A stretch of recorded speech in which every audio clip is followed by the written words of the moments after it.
This is a shift from focusing solely on pre-training with massive data to optimize how models think during actual use. So unlike traditional models that rely on supervised fine-tuning SFT to prime reasoning, R10, R1's precursor, applied R1 directly to the base model, mimicking AlphaZero's trial and error learning.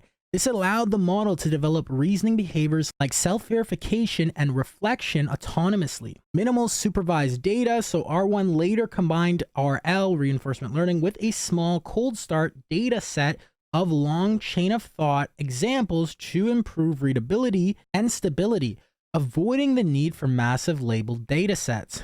Efficient reward design. Instead of training complex reward models, R1 uses accuracy, example code execution results, and format rewards, example structured output, to guide reinforcement learning, reducing computational overhead. And distillation for scalability, so R1's reasoning capabilities are distilled into smaller models like 1.5B to 70B parameters, enabling cost-effective deployment while maintaining performance close to larger models. All right, now it's going through the strengths and weaknesses between DeepSeek R1 and OpenAI, different context, architecture, the cost right here.